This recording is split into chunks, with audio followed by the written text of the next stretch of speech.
ಶುಲ್ಕ ಜಾಸ್ತಿ ಆಗ್ತಿದೆ ಸರ್, ಇದ್ರ ಬಗ್ಗೆ ಏನು ಹೇಳ್ತೀರಿ? ಒಂದು ನಿಮಿಷ ತಾಳಪ್ಪ, ಸಣ್ಣ ಪುಟ್ಟದಕ್ಕೆ ನನಗೆ ಮಾಹಿತಿ ಇಲ್ಲ, ದಯವಿಟ್ಟು ಮಾಹಿತಿ ತಿಳ್ಕೊಂಡು ಹೇಳ್ತೀನಿ. ಸರ್, ಅಶೋಕ್ ಅವ್ರ ಭೇಟಿ ಬಗ್ಗೆ ಏನು ಹೇಳ್ತೀರಿ ಸರ್? ನೋಡಪ್ಪ, ಒಂದು ನಿಮಿಷ ತಾಳಿ. ನಾನು ಆತ ಯಾರು ಅಂತ ಇವತ್ತು ನೋಡಿಲ್ಲ. ಒಬ್ಬ ಯಂಗ್ಸ್ಟರ್ಸು, ಅವ್ನು ಏನ್ರಿ ಮಾತಾಡ್ತಾನೆ ಮನೆ ಕಾಯಿನಾಗ. ಎಲ್ಲರೂ ಉಂಟೇನಪ್ಪ, ಯಾವುದೋ ಒಂದು ಸಣ್ಣ ಘಟನೆನ ನಾನು OBC, ನಾನು ಆ ಜಾತಿ, ನಾನು ಈ ಜಾತಿ, ದೇಶ ಉಳಿತದ? ನಿನ್ನಂಥ ಜನಪ್ರತಿನಿಧಿಗಳು ಈ ಥರ ನಡ್ಕೊಂಡ್ರೆ ನೀನು ಒಂದು ಒಳ್ಳೆ ಅದೇನೋ ಮಾಡಿದಾರಂತೆ ಪರಿಶ್ರಮ ಅಂತಾನೇನೋ ಒಂದು ಕೋಚಿಂಗ್ ಸೆಂಟ್ರ್ ಏನೋ ಮಾಡಿ ಇದೇನೇ ನಿಮ್ಮ ಮಕ್ಳಿಗೆ ಹೇಳ್ಕೊಡೋದು.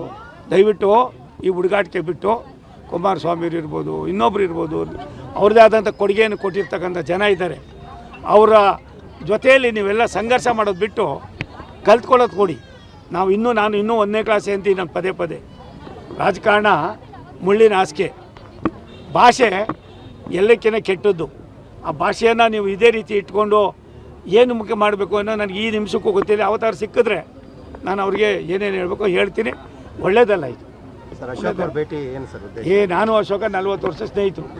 ನಾನೇ ಬೇರೆ ಪಾರ್ಟಿಲಿದ್ದೆ, ಅವನೇ ಬೇರೆ ಪಾರ್ಟಿಲಿದ್ದು. ಅವ್ರು BJP ಇದ್ದರು, ನಾನು ಜನತಾ ಪಾರ್ಟಿಲಿದ್ದೆ. ಅವಾಗಿಂದ ದೋಸ್ತು, ಯಾವಾಗ ಸೇರ್ತಾ ಇರ್ತೀವಿ. ಅದಕ್ಕೇನಿದೆ ನಾವು.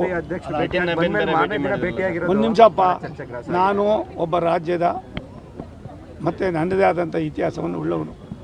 ನಾನು ನಮ್ಮ ಪಕ್ಷದ ನಾಯಕರುಗಳನ್ನು ಭೇಟಿ ಮಾಡೋದಕ್ಕಾಗಲಿ ಮತ್ತೊಂದಕ್ಕಾಗಲಿ ಇನ್ಯಾರನ್ನೂ ಕೇಳಿ ಹೋಗಬೇಕು ಅನ್ನೋ ಭಾವನೆ ಇಲ್ಲ.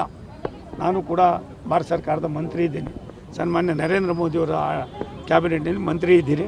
ಆಗಿರೋದ್ರಿಂದ ನಮ್ಮ ರಾಷ್ಟ್ರೀಯ ನಾಯಕರು ಕರೆದಿದ್ರು, ಹೋಗಿದ್ದೆ. ಹೋಗಿ ಅಲ್ಲಿ ಏನೇ ಮಾತಾಡಬೇಕು ಮಾತಾಡಿರ್ತೀವಿ ಅಷ್ಟೇ. ಗುಡ್ಡದೆ ಅಂದ್ರೇನು? ಇವಾಗ ಕೊಟ್ಟಿದ್ದೀವಲ್ಲ, ಅದು ಗುಡ್ ನ್ಯೂಸ್ ಅಲ್ವಾ? ಪಲ್ಸ್ ಪೋಲಿಯೋ ಗುಡ್ದಲ್ವಾ? ಗುಡ್ ನ್ಯೂಸ್ ಅಲ್ವಾ? ಒಂದು ವರಿಷ್ಠರು ಪ್ರತಿಯೊಂದನ್ನು ಕೂಡ ಗಮನಿಸ್ತಾ ಇದ್ದಾರೆ. ಅವ್ರ ತೀರ್ಮಾನ ಅಂತಿಮ.